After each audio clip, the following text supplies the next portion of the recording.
Mais voyons ensemble les principaux titres qui seront développés dans cette édition. La question de la réparation des crimes liés à l'esclavage et la traite de nouveau devant la justice. Un dossier brûlant qui est examiné en ce moment au TGI de Pointe-à-Pitre. Précision à venir.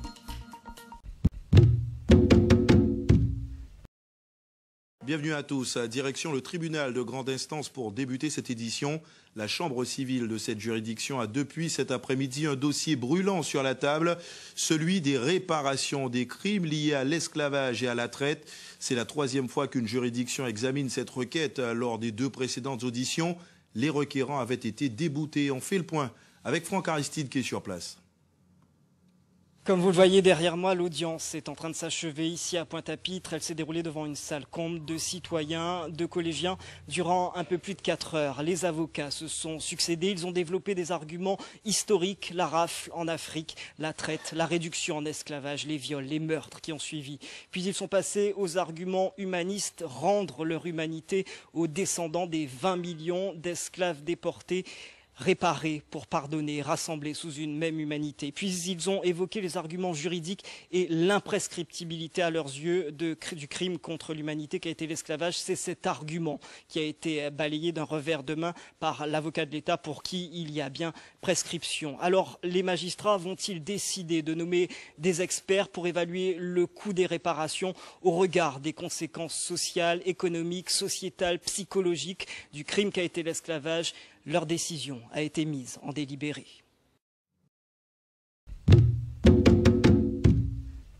La question de la réparation des crimes de l'esclavage à nouveau en question. Elle a fait l'objet d'un procès en Guadeloupe. Le Comité international des peuples noirs, le mouvement pour les réparations et quelques citoyens ont assigné l'État. Le tribunal de grande instance rendra sa décision le 1er février. Franck Aristide, Michael Bastide. Face à une salle comble de militants, de citoyens, de collégiens, les requérants sont venus raconter une histoire tragique. Viol, j'avais coupé, langue coupée. C'est ça nous te voulons dire. Nous te voulons qu'un hommage à ces ancêtres nous, que l'État français t'étonne, toute atrocité qu'il fait. Des éléments historiques, humanistes et surtout juridiques développés par leurs avocats pour faire en sorte que cette fois-ci, la prescription des faits et le caractère uniquement mémoriel de la loi Taubira ne leur soient pas opposés. Faire en sorte que la loi Taubira ne demeure pas une loi morte et que cette loi, précisément, ouvre droit aux réparations auxquelles les descendants d'Africains mis en esclavage ont droit. Imprescriptibilité de ce crime contre l'humanité, un avis que ne partage pas l'avocat de l'État. Les demandes qui sont formées semblent, en tout cas pour l'État, prescrites, au regard d'ailleurs, comme je l'ai indiqué, des règles juridiques. Et qu'il me semble qu'aujourd'hui, on est plus dans un procès historique qu'un procès juridique. Il appartient désormais à la Cour de statuer en faveur ou contre la désignation d'experts chargés d'évaluer le coût des réparations au regard des conséquences économiques, sociales, sociétales, psychologiques de cette tragédie historique. L'État doit-il indemniser les descendants d'esclaves? Pour le Comité international des peuples noirs, il ne peut y avoir prescription concernant ce crime commis contre l'humanité. Celui-ci a assigné l'État en justice. Un procès exceptionnel qui s'est tenu cet après-midi au tribunal de grande instance de Pointe-à-Pitre. Compte rendu de cette audience avec Nathalie Dinan et Moïse Dexter. C'est la troisième fois que des descendants d'esclaves s'opposent à l'État français en réparation des crimes contre l'esclavage. C'est le Comité international des peuples noirs qui requiert. Nous ne sommes pas en matière d'imprescriptibilité puisque la loi Taubira s'en sert quand ça les arrange, dans le sens où elle reconnaît le crime contre l'humanité en 2001. La réalité, c'est que le crime est préexistant à la loi de 2001, au même titre que le crime qui a été perpétré contre les Juifs. C'est le premier argument. Et le second, c'est de dire que nous ne sommes pas en matière de prescription quadriennale puisque le crime que nous subissons, le crime contre l'humanité que nous avons subi, nous le subissons encore. Et j'en veux pour preuve que des scientifiques ont récemment établi que l'esclavage se transmettait dans l'ADN de tous les descendants d'Africains réduits en esclavage. C'est à Fort-de-France que le débat a été ouvert la première fois.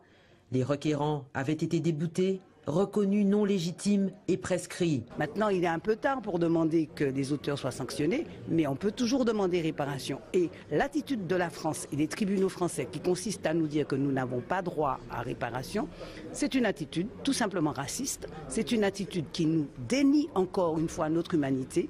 C'est une attitude qui est absolument inconcevable au XXIe siècle. Vous avez des magistrats qui vous disent on vous a causé un préjudice terrible, mais vous n'aurez pas droit à réparation. Et quel est le motif de ce refus de réparation? Eh bien, c'est parce que finalement, vous n'êtes pas de vrais êtres humains. Des débats très riches qui se sont tenus une grande partie de l'après-midi en présence des collégiens de Carnot, surpris et même émus. Ça m'a permis de savoir qui suis-je, quelles sont mes origines, quel a été le passé de mes ancêtres, quelles ont été leurs souffrances, comment est-ce qu'ils ont été maltraités, quelle a été leur valeur, entre autres une valeur qui était moindre que celle d'un crapaud, d'un animal, et surtout de savoir qu'il ne faut surtout pas reprendre ses gestes et bien sûr de comprendre tous ses actes. En Guadeloupe, après une procédure en juin à Basse-Terre où les requérants avaient été déboutés, aujourd'hui, au-delà des faits, c'est au tour de la loi Taubira que les nombreux avocats du CIPN ont plaidé. Un combat loin d'être terminé. L'État a signé en justice pour esclavage. Le procès pour les réparations à la demande de citoyens du CIPN s'est tenu aujourd'hui à Basse-Terre. 4 avocats étaient à la barre pour défendre la loi Taubira, reconnaissant l'esclavage et la traite négrière comme crime contre l'humanité. Ils réclament réparation pour le préjudice subi. Franck Aristide, Thierry Philippe. Un procès historique et un public en nombre pour le vivre. Des militants d'associations, de simples citoyens, des collégiens. Tous ont écouté religieusement toute la matinée les avocats expliquer leurs demandes de réparation économique, sociale, politique. Le but, rendre à la société la place qu'elle aurait eue sans ce traumatisme de l'histoire transmis de génération en génération. Nous charrions encore un certain nombre de stigmates qui sont dus au fait que nos ancêtres ont été réduits en esclavage. Et que, à travers même leur gène, a-t-il été démontré scientifiquement, il y a une transmission de cette abomination qui nous est faite. Il faut des bouts verticales pour dire qu'il y a nos ancêtres, un nom, et un les Timoniques à venir, il faut que l'État français fasse à des histoires.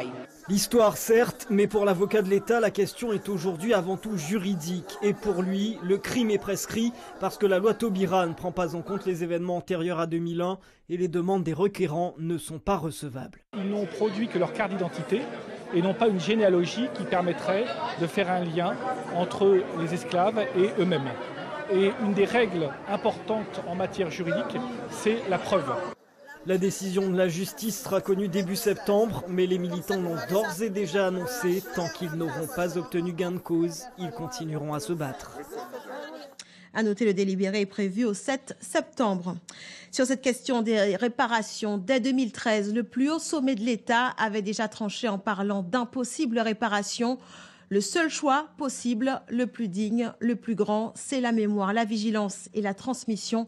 Propos tenus par François Hollande.